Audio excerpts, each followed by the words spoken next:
Karibu sana wandugu wapendwa wenu Bofenda Ifele Tubi. Niko tena hapa kwa ajili ya hii emission yetu ambao mnapenda La Passion de mon pays RDC, République Démocratique du Congo. Kabla tuendelea sana, like, aimez ce video, linga, bonyeza video like, itakuwa vizuri zaidi. Alafu kama ni ya mara kwanza unasabone na subscribe, iko pale. Tuko kwa YouTube, tuko kwa Facebook, tuko Instagram, popote pale unatupata. Tunakukaribisha kwa kipindi yako inaitwa La Passion de mon pays RDC Congo. Leo nataka kuzungumzia kitu inaitwa, nilitafakari sana nikasikia roho na nuuma sana, plan ya communauté internationale yenyewe walikuwa nayo juu ya Congo. Vraiment nilikuwa déçu. Donc plan ya communauté internationale wanataka kudepeuple, kudemembrement ya population ya Congo. Hii population vile tuko tunaongezeka sana na bauma, inafaa kubaua sana. Ingine mawazo viko nayo, banataka kudeplacer ba étranger, ba Rwandais, ba Ugandais, bakie ba occupé ile fasi yenye balisababisha magere kule. Njo plan ya communauté internationale. Wakati nilisoma ile kitabu nikafuata ile video, nilikuwa shoke na hii maneno.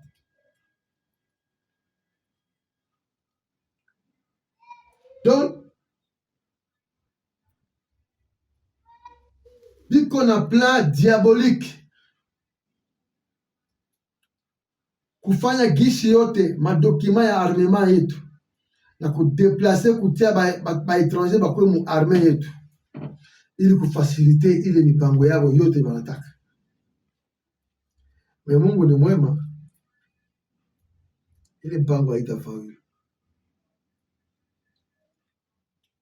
Ile mipango zero, haitafaulu hata mufanye nini, haitafaulu. Au contraire, itabageuka nyinyi mubaya. Mutajipata nyinyi munapoteza mingi sana. Communauté internationale, musikie mzuri. Congolais anabaki Congolais. Congolais pays yake ni Congo. Hautamfukuza mu Congo hata ufanye nini. Hautapatia Congolais nchi nyingine. Congolais anabaki Congolais na nchi yake ni Congo. Kule ndiko Mungu alimjaliaka, kule ndiko Mungu alimpatiaka, na Mungu alisema kwa wote itwa Congolais. Hautaitwa Kenya, hautaitwa Angolais, hautaitwa Centrafricain, hautaitwa Zambien, hautaitwa Americain.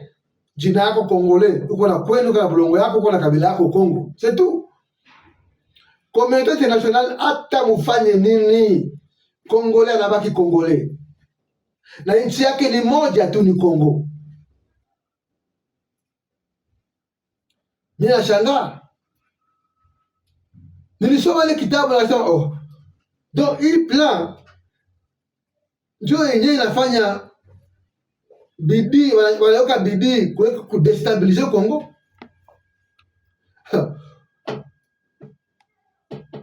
Hata nikupatie journaliste moja ya communauté internationale alifanya reportage. Wata nikuonyesha kidogo usikie. Usikie anasema, anafafanua vizuri. Wewe journaliste ya communauté internationale, journaliste wao, hebu mfuate. Ya ndio hiyo. Fuata usikie. Ouais, chers Congolais, dans la vidéo précédente, nous avons parlé de 3 étapes que l'Occident a orchestrées pour fragiliser la République démocratique du Congo, avec une mission bien précise de la couper en petits morceaux ou petits États. Ce que l'Occident ne veut pas que le Congolais sache est que la RDC, avec tout ce qu'il possède et le développement accélère de l'Afrique d'aujourd'hui, la RDC sera la plus grande puissance mondiale. Et avant que le Congolais prenne conscience de cette vérité, la meilleure chose à faire, c'est le démembrement en petit État faible et colonisé à jamais. Notez bien que la phase de l'infiltration étant à sa phase finale, nous arrivons à l'étape numéro 4. Il s'agit de placer à la tête du pays un étranger avec plusieurs objectifs dont voici quelques détails à savoir. 1. Rapatriement de tous les documents stratégiques de l'armée congolaise et leur prise en otage. 2. Transférer les Rwandais et les Ougandais en masse dans tous les territoires ravagés par la guerre. 3. Ils vont tromper le Congolais d'avoir gagné le rebelle et établir la paix, mais la réalité est qu'ils vont intégrer tous ces individus en secret dans l'armée afin de bien le mettre à genoux pour la dernière fois de son histoire. Étape numéro 5. C'est l'autodétermination de ceux qui occupent le territoire en conflit avec une armée acquise à leur cause, et cela ne se réalisera qu'après le mandat de ce président étranger, enfin que le soupçon ne soit pas porté sur lui mais sur le président qui va lui replacer. Il y aura la résurgence de groupes armés, et les étrangers intégrés dans l'armée qui ne seront autres que les groupes armés vont se réveiller pour soutenir les soi-disant populations congolaises, enfin devenir autonomes pour mieux se protéger. Fin de film. La communauté internationale tranchera en faveur de ces États autoproclamés avec comme motif établir la paix durable une seule fois pour toutes. Notez bien que ceci n'est pas une prophétie, mais un statistique bien réel basé sur la situation politique de la RDC. Lorsqu'un peuple ne se respecte pas et n'est pas prêt à faire un choix et sacrifice de surmonter les tribalismes, la corruption, et n'est pas prêt à prendre des armes et combattre le mal d'où elle vient, c'est l'esclavage et l'exploitation qui restera comme héritage d'un tel peuple pour toujours. Je pense que umesikia sasa vizuri. Hujasikia vizuri. Hata turudie tena. Turudie ndio usikie mzuri. Usikie anasema bien mu français facile. Rudia tena. Mimi nakuwekea tena ndio usikie. Oui, chers Congolais, dans la vidéo précédente, nous avons parlé de 3 étapes que l'Occident a orchestrées pour fragiliser la République démocratique du Congo, avec une mission bien précise de la couper en petits morceaux ou petits États. Ce que l'Occident ne veut pas que le Congolais sache est que la RDC, avec tout ce qu'il possède et le développement accélère de l'Afrique d'aujourd'hui, la RDC sera la plus grande puissance mondiale. Et avant que le Congolais prenne conscience de cette vérité, la meilleure chose à faire, c'est le démembrement en petit État faible et colonisé à jamais. Notez bien que la phase de l'infiltration étant à sa phase finale, nous arrivons à l'étape numéro 4. Il s'agit de placer à la tête du pays un étranger avec plusieurs objectifs dont voici quelques détails à savoir. 1. Rapatriement de tous les documents stratégiques de l'armée congolaise et leur prise en otage. 2.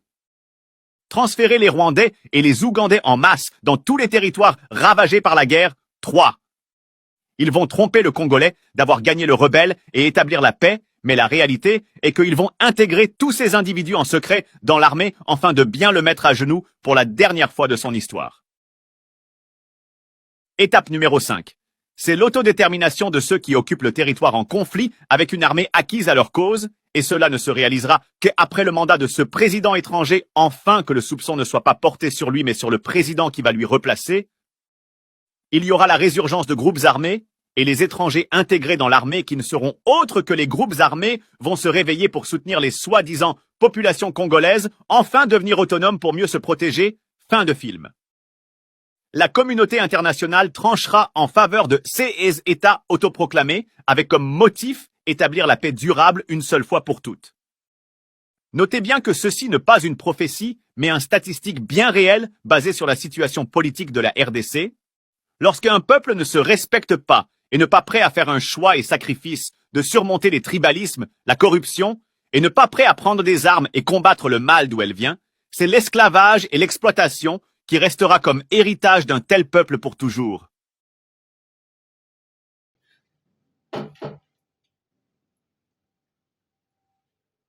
Alors, ça m'a parti à la preuve à l'appui. Il y a plein diabolique. ya watu hamko mnaelewa. Donc Congolais hauna pays ingine, utabaki kwa Congolais. Donc hata uende wapi utabaki Congolais. Kama ba étranger biko nafanya plan ya kukumaliza, lazima usimame wewe mwenyewe na mguu yako mbili na force zako, combattre pays yako. Wakiona kwa homme fort wakimbia, watakuzoea tena.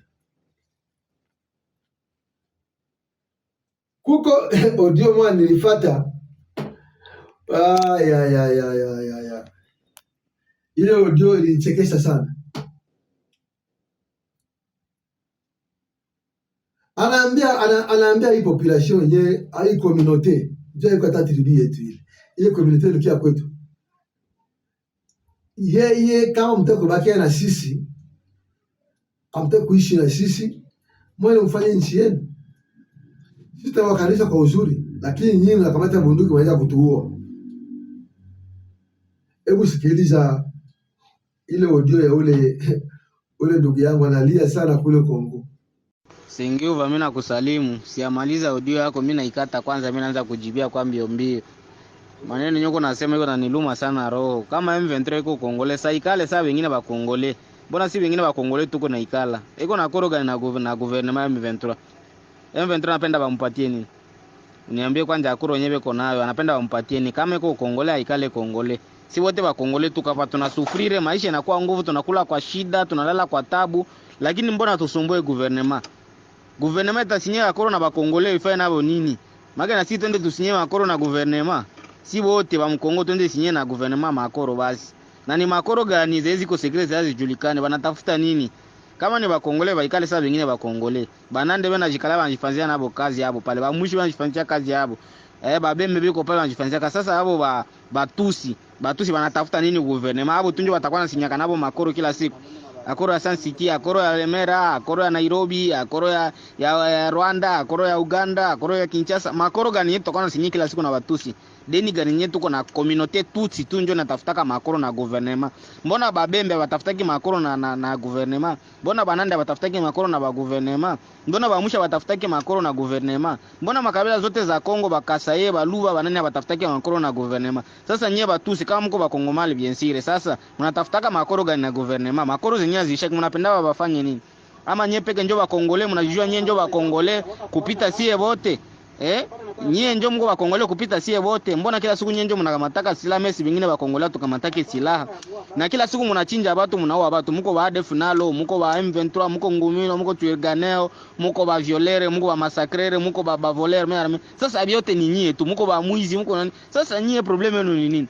Mimi sionaka Mnyarwanda joueur, sionaka Mnyarwanda taximene. Mimi naonaka tu Mnyarwanda ni rebel, Mnyarwanda ni soda, Mnyarwanda ni ADF nalo, Mnyarwanda sionaka hata Mnyarwanda aseme ni reparateur. Nyie mnapenda tu kazi ya army na kazi tu ya kuua watu. Nyie mtatafuta hata kazi, unakuwa unacheza hata balo. Unakuwa unalima hata mashamba. Ndugu yangu, hapana kudanganya watu. Singiuva, mimi nakusalimu. Siamaliza audio yako, mimi naikata kwanza. Nadhani umeelewa sasa. Kama Bakongole wanachoka na hii vitu. Unasema yule jamaa anasema amejitetea vizuri sana.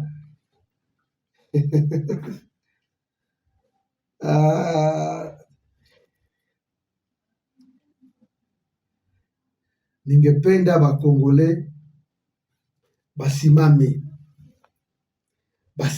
baproteger pays yao, parce que hakuna ingine pays yenye tunafanya, hakuna ingine pays. Bon, merci beaucoup.